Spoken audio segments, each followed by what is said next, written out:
I'm Chris Price, Head of Physiotherapy at the EIS. The purpose of the Skills for Performance is that, in my experience, the challenges that the younger physiotherapists have faced working inside a sport is that they don't get the right style of communication with the coaches straight off the bat.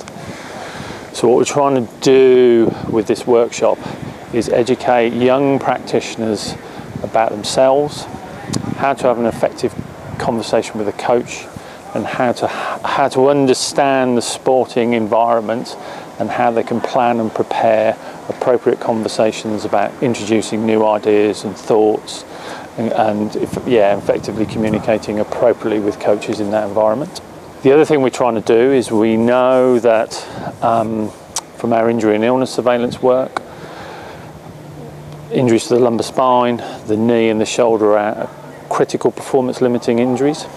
So we're trying to educate the group of physiotherapists in those three areas and to upskill them as rapidly as we possibly can. As a collective group, we have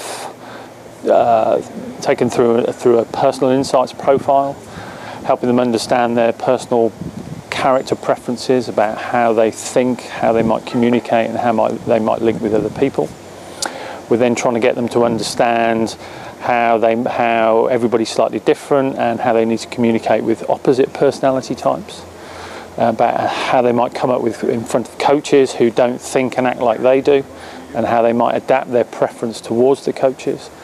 And then also understanding different sporting environments and cultures inside the different sports, and how again they might need to adapt their preferential communication styles into the culture of that sport, and how again the practitioners need to adapt to the sport rather than the sport and coaches adapting to them.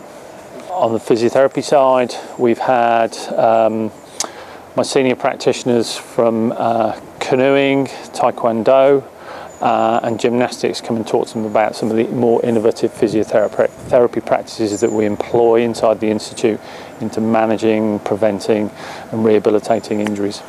I think a workshop like this is incredibly important. If I had this type of workshop 20 years ago, I don't think I would have made the mistakes that I made. And I've learned over time and had to adapt my own practice and style and communication. And I think what this workshop does very rapidly is takes the experience of senior staff and helps the younger staff learn early and make less mistakes, so that we can really work on the performance impacting end of the work we do with coaches in sports.